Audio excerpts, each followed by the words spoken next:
Danielle Smith warns Mark Carney. A deal for Alberta or else. Yo, Canada Bulletin fam. You know what's spicier than a Tim Hortons double-double on a January morning? The political showdown happening right now between Alberta Premier Danielle Smith and Prime Minister Mark Carney.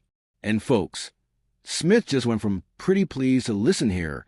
Buddy, faster than a Flames fan can complain about a bad call.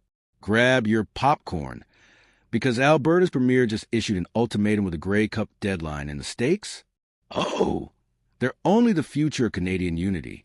No biggie, but first let's rewind. So here's the tea. 4 months. Danielle Smith has been playing nice with the new PM. You know, diplomatic handshakes, professional smiles, the whole we're all Canadians here vibe. It was like watching your friend, who swears they're over their ex but keeps checking their Instagram stories. But that Danielle, she's gone. Packed her bags. Left the chat. The old Danielle Smith, she's back, baby. And she brought receipts, demands, and a countdown clock that's ticking louder than a hockey night in Canada overtime period. This week, Smith sat down with Carney in Ottawa, and instead of pleasantries, she dropped a political bomb with a timer attached.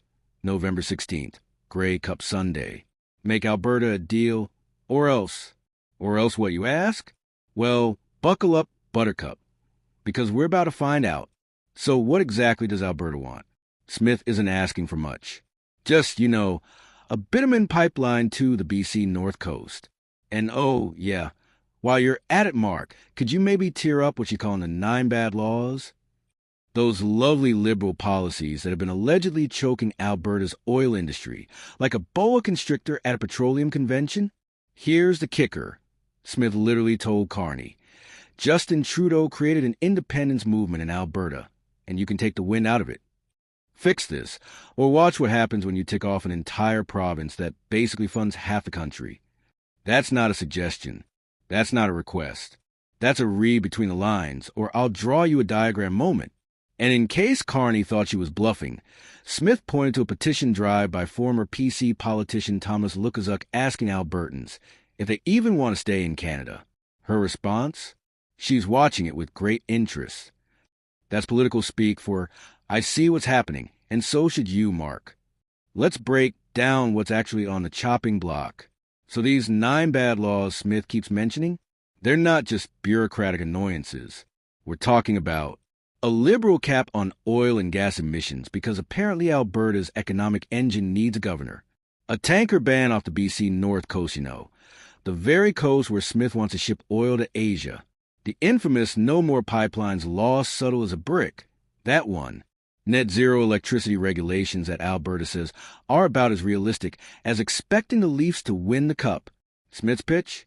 These laws had depressed Alberta's economy for the past 10 years, and she's really worried about another decade of the same medicine. Her demand is simple. Turn the page. And honestly, when your entire economic strategy is being blocked by federal red tape, turn the page might be the politest way of saying burn the whole book. But wait. There's a plot twist, because no Canadian political drama is complete without some interprovincial beef. BC Premier David Eby decided to jump into the ring. Eby comes out swinging, calling Smith's pipeline plan fictional and non-existent, basically political word salad for stop making stuff up. Then he tries to connect Smith to Donald Trump's politics because apparently that's the 2025 political argument starter pack. Smith's response? Chef's kiss. She calls him un-Canadian and says he's stepping over the line, then drops the mic with, "This is not the Danielle Smith show." Wait, whose show I asked it then? Because it sure looks like Smith's got the spotlight. Eby fires back with, "This is not the Danielle Smith show." And Smith, like a political ninja, redirects. Actually, Mark Carney makes a decision, not you, Motormouth. Ouch, that's going to leave a mark. The message is clear. Eby can chirp all he wants on the sidelines, but Carney's the one who needs to deliver. So here's where things get really interesting. Smith says Carney committed to an agreement on the pipeline and rolling back Trudeau-era policies by Grey Cup in November.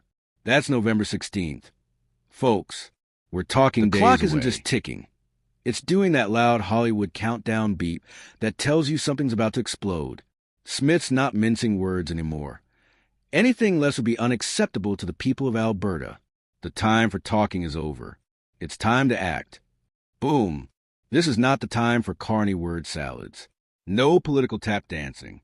No weasel words designed to say everything while meaning nothing. Smith wants a yes or a no, and she wants it now. She even calls out that this pipeline project was already in the queue a decade ago, but got yanked because of federal government action.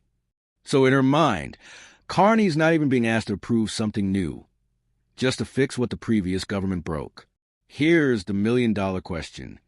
What happens if November 16th comes and goes with no deal? Smith drops this absolute nuke of a quote.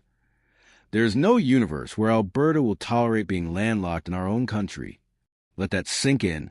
Landlocked in our own country. She's essentially saying, we have resources. We have buyers in Asia. And the only thing stopping us is our own federal government. Explain how that's supposed to work. Later on CTV, she gets even more direct. Albertans are questioning whether Canada works. There's a very active group who thinks Canada is broken. This isn't just political theater.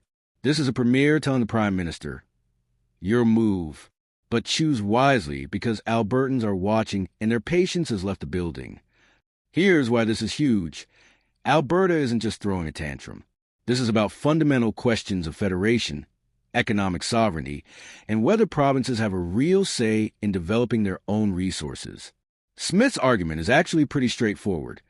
If a landlocked province with massive energy resources can't get those resources to international markets because coastal provinces and the federal government keep saying no, then what's the point of confederation? It's like being at a potluck where you brought the main course, but everyone else voted that you can't use the table. Sure, you're still at the potluck, but are you really part of it? And with separation sentiment actually growing, not just fringe conspiracy theory stuff, but actual former politicians running petition drives, Carney's got to be feeling the heat. So what's Carney's play here? Poor Mark Carney. And by poor, I mean he's in a political pressure cooker set to explode. If he gives Alberta the pipeline and rolls back the 9 bad laws, he'll anger environmental groups, coastal provinces, and his own liberal base who've spent years building these regulations.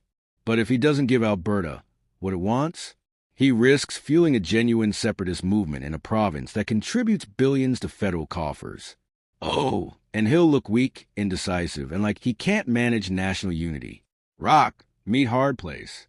Hard place, this is rock. You two are going to be real close for the next few weeks. Smith even points out how simple this should be. All it takes is for